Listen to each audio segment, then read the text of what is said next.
Deseamos que hoy estés teniendo un día en bendición. Dice la palabra de Dios: y haré de ti una nación grande, y te bendeciré, engrandeceré tu nombre y serás de bendición. Génesis 12:2. Bienvenido, compartimos contigo el siguiente devocional. Te dejamos con uno de nuestros colaboradores. Esto es Empoderamiento.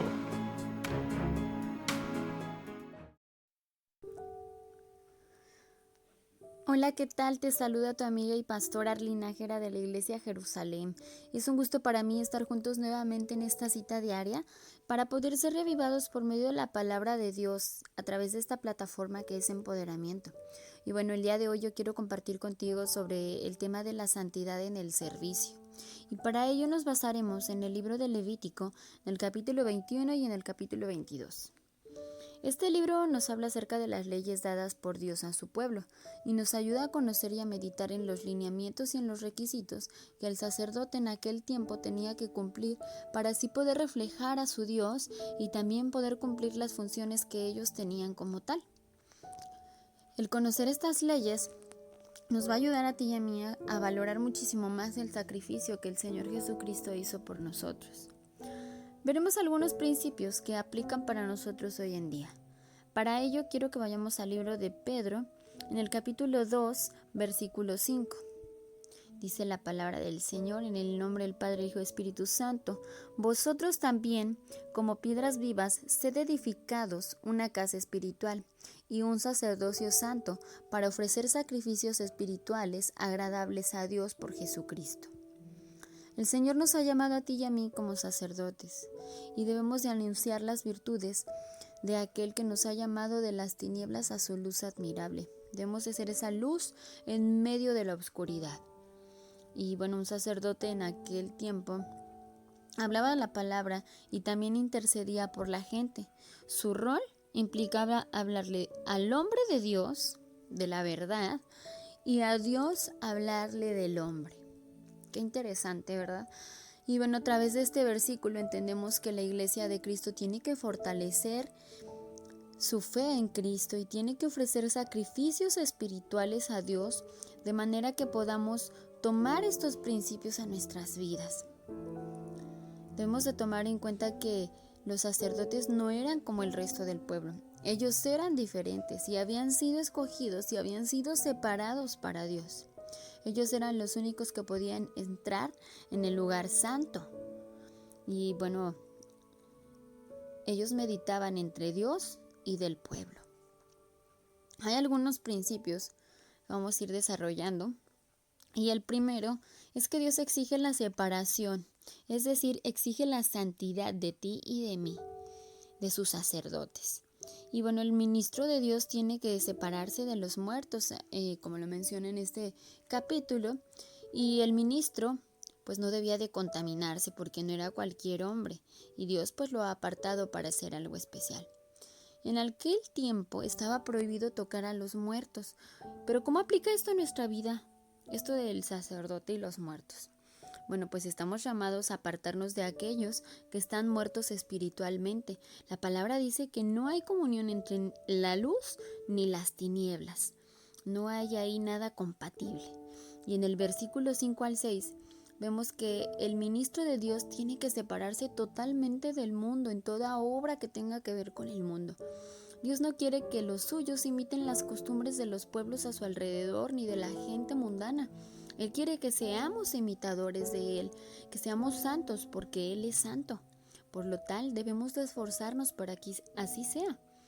En Filipenses 1:27, Pablo nos exhorta a comportarnos como es digno del Evangelio de Cristo, y si no lo hacemos, pues estamos profanando el nombre de Cristo que llevamos y que también predicamos, el Dios mismo. Lo inmundo en la Biblia no se refiere únicamente al pecado, sino a todo aquello que produce la muerte. ¿Cómo? Pues sí, es inmundo todo aquello que puede matar tu relación personal con Dios, tus buenos pensamientos y tus sentimientos también. Es inmundo todo aquello que pueda matar tus sueños y el propósito de Dios para tu vida, lo que mata tus palabras de fe. Todo lo que mata tu deseo de amar a Dios también es inmundo, de creerle y de obedecerle. Es inmundo todo lo que produce divisiones, peleas, enemistades entre tú y tus hermanos en la fe, matando tu amor y tu interés por ellos. Para Dios, nuestra apariencia física no es lo más importante. No importa si eres alto, si eres bajito, si eres gordo o si eres flaco, si tienes granitos o si estás chueco o no sé. No importa si naciste con alguna discapacidad, porque Él mira tu corazón. A lo que Dios le interesa es tu corazón. Y si tienes a Cristo en tu vida, pues tú eres un sacerdote para Dios, no por tu cuerpo, ni por tu apariencia, ni por el color de tu piel, sino porque tu corazón ha sido limpiado por su sangre preciosa y eres apto y apta para servirle al Señor. Por eso sí, además de ser un hijo de Dios, estás participando también en los ministerios de tu iglesia o estás colaborando en un ministerio, también eres diferente a todos los demás. Tú tienes el privilegio más grande y una responsabilidad muchísimo mayor a aquellos que pues nunca hacen nada, que se la pasan sentados en la banca o que simplemente no tienen deseos de crecer en el Señor. Y por lo tanto, por eso, tu vida tiene que ser santa.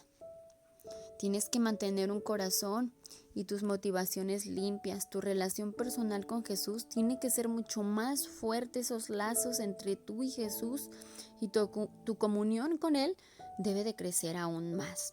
Tu sujeción y tu obediencia a las autoridades tienen que ser mayores aún. Más que cualquier otro, tú tienes que estar dispuesto a no enredarte con el pecado, ni tampoco esconder el pecado de nadie, ni estar consecuentando cosas que sabes que no son agradables para Dios. Pero no te confundas, este compromiso con Dios no significa que vas a ser amargado, ni que vas a ser serio, y que no puedes reírte porque no puedo perder la santidad, no, para nada.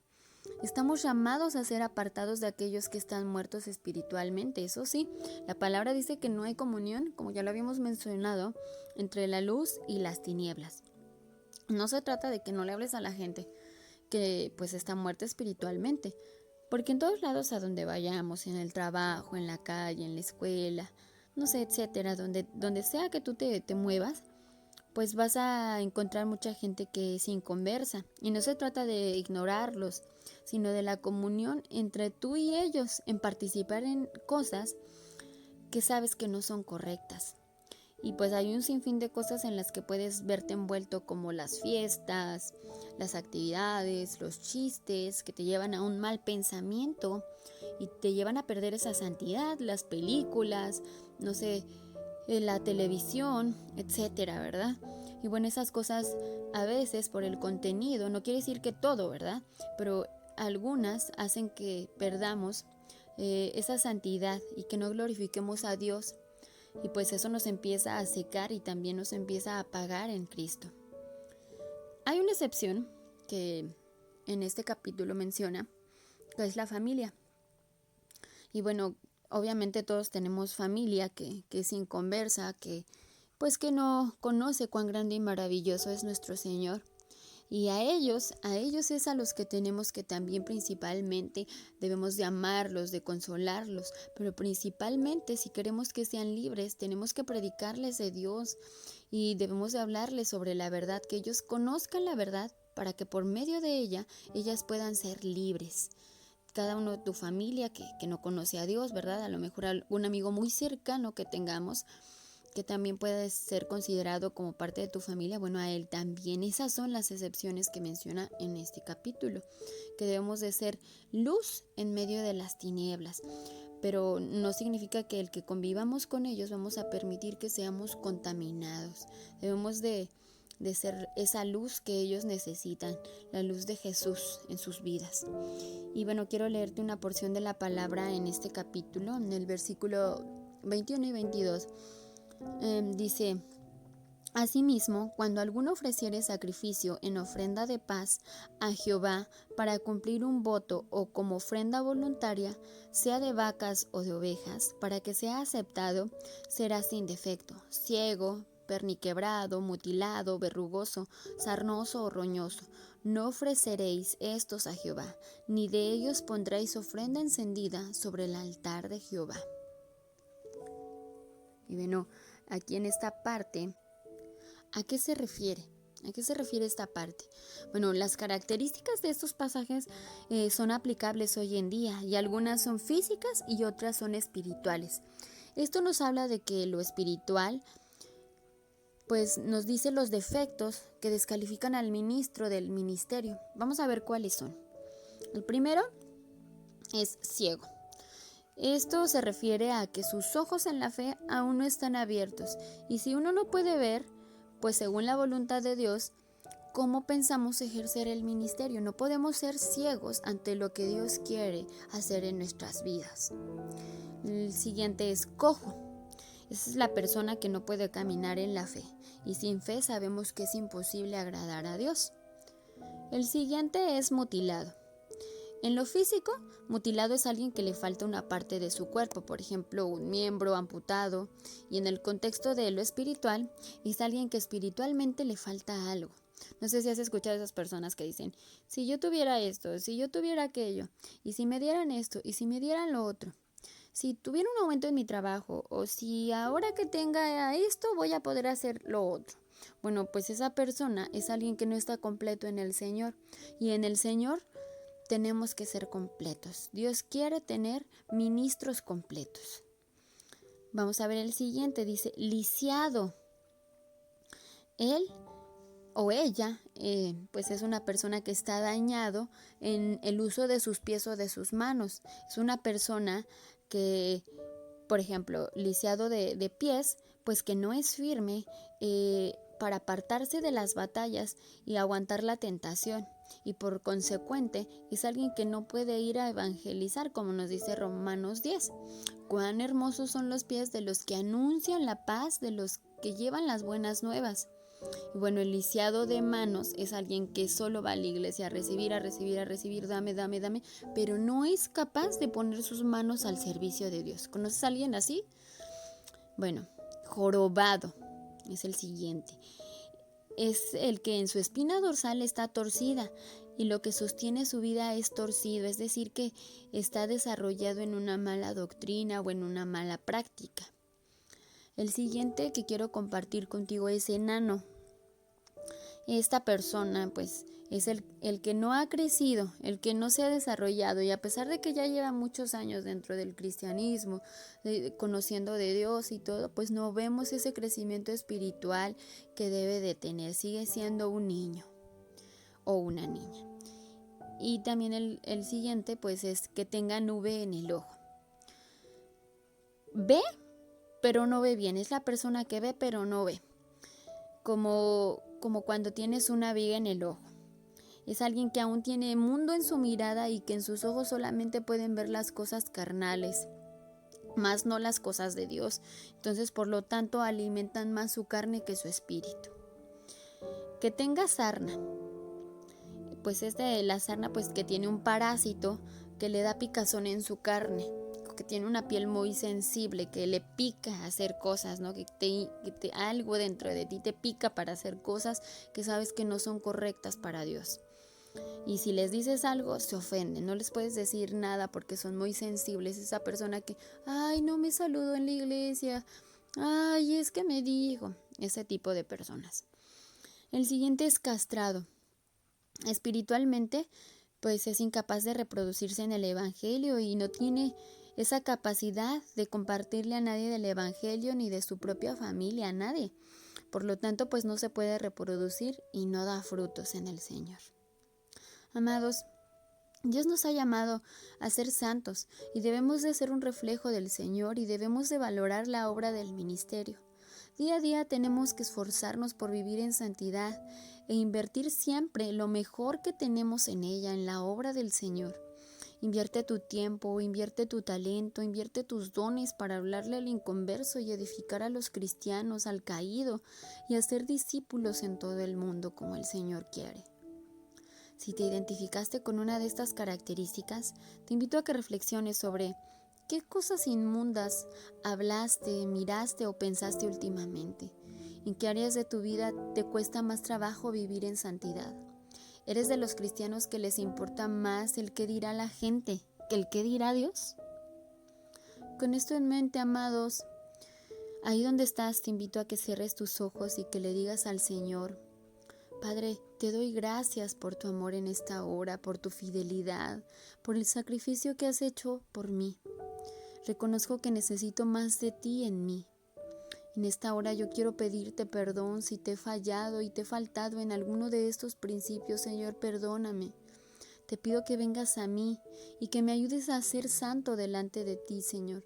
Hazme blanco, Padre, como la nieve, y afirma mis pasos aún mucho más en ti. Te entrego esta área de mi vida. Papito, quita de mis pensamientos el qué dirá la gente de mí y ayúdame a ver lo que tú quieres de mí. Quiero ser un reflejo de ti, de tu amor, de tu santidad. Ayúdame a ir por el necesitado y a predicarle la verdad, y que a través de mi testimonio y mi fidelidad a ti, de mi santidad, ellos puedan verte, Señor. Te lo pido, Padre, con todo mi corazón, que sigas llenándome, Padre. En el nombre poderoso de Jesús. Amén y amén. Recuerda que la santidad es el escudo protector más grande y poderoso a lo largo de tu vida. Te invito a que disfrutes del privilegio de servirle a Dios con todas tus fuerzas, con todo tu corazón. Esfuérzate y sé valiente. No te olvides de darle like, dale manita arriba y suscríbete en las campanitas para que puedas seguir escuchando todos los días estos devocionales para que edifiquen tu vida. Hasta la próxima.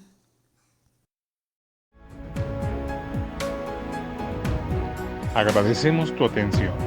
Ayúdanos a seguir siendo un medio de bendición para los demás. No dejes de seguir nuestras redes sociales y comparte con tus familiares y amigos. Seguramente alguien necesita una palabra de bendición este día. Gracias.